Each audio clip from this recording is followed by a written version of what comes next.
Волчица вырастила младенца как своего. Но спустя годы произошло нечто шокирующее. Зима в Салхаринской тайге наступила внезапно.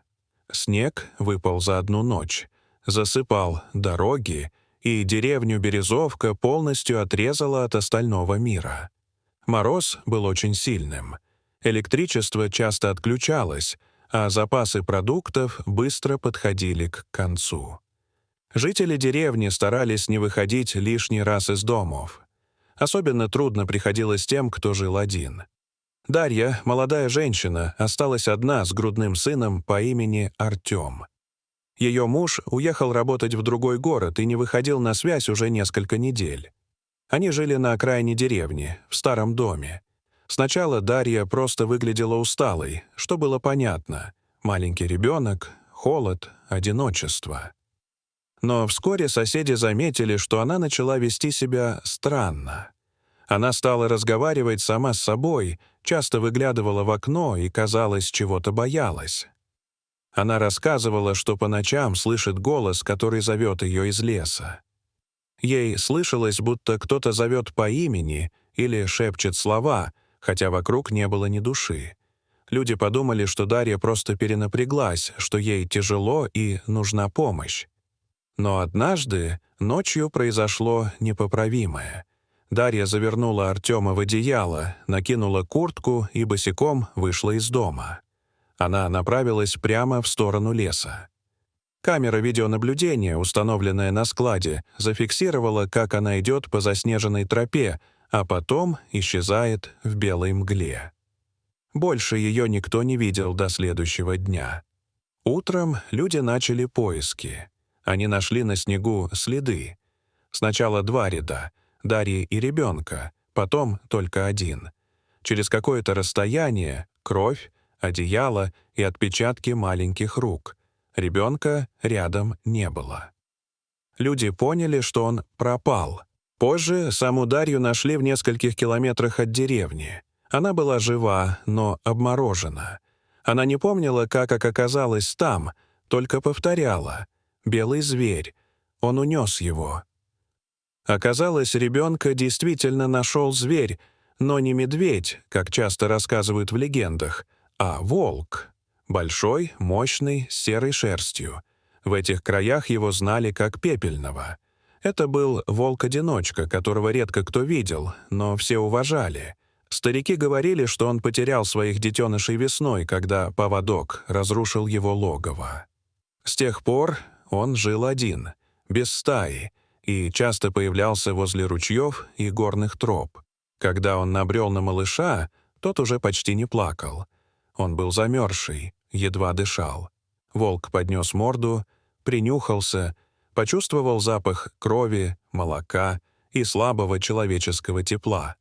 И вместо того, чтобы уйти или сделать то, что сделал бы любой хищник, он поступил иначе. Он осторожно завернул ребенка в одеяло и понес его в свою пещеру в скалах. В этой пещере, среди мха и сухой травы, волк положил Артема и лег рядом, чтобы согреть его. Он не уходил далеко, приносил в пасти снег, чтобы тот таял, и ребенок мог пить. Он собирал сухие листья, устраивал гнездо, как если бы это был один из его щенков. Волк не знал, зачем делает все это. Он просто чувствовал, что должен защищать этого ребенка. Через несколько дней Пепельный вышел из леса и появился у кромки деревни. Он шел осторожно, не прячась. В пасти у него был Артем, завернутый в одеяло. Волк подошел ближе и положил малыша на снег. Люди сначала испугались, но когда увидели, что он не проявляет агрессии, не рычит, а наоборот, словно что-то передает, они замерли. Дарья подбежала первой, схватила ребенка. Он был жив. Волк посмотрел на нее, развернулся и исчез в лесу. С тех пор прошло много лет.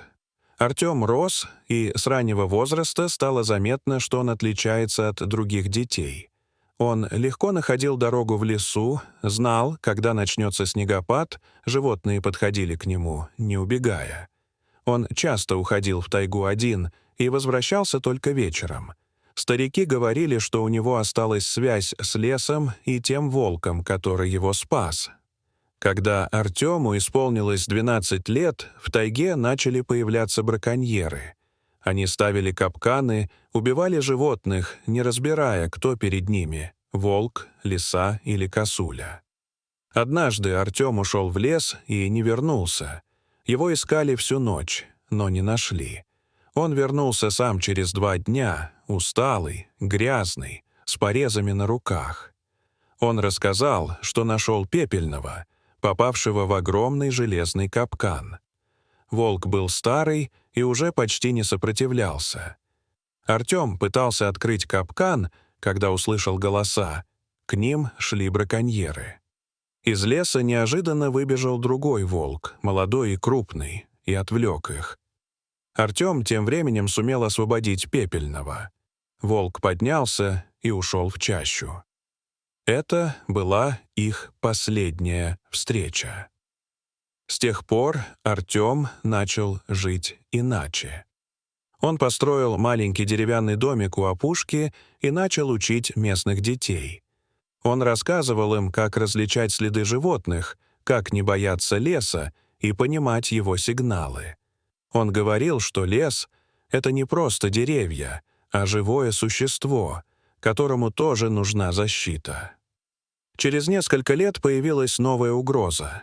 Большая строительная компания купила землю недалеко от гор. Они хотели вырубить часть леса и построить карьер. Вода в реке стала мутной, деревья начали желтеть, в поселке участились болезни. Артем собрал людей. Он рассказал им, что когда-то этот лес его спас, и что теперь очередь за ними. Он повел их в самую глубину тайги, показал ту пещеру, где его согревал волк. Люди слушали, молчали, а ночью над горами поднялась сильная буря. Снег завалил дорогу, техника замерзла. Утром строители собрали вещи и уехали. В память о Пепельном Артем поставил у скалы камень. На нем не было слов, только отпечаток лапы. Прошли годы. Волки больше не приходили. Артем постарел, посидел.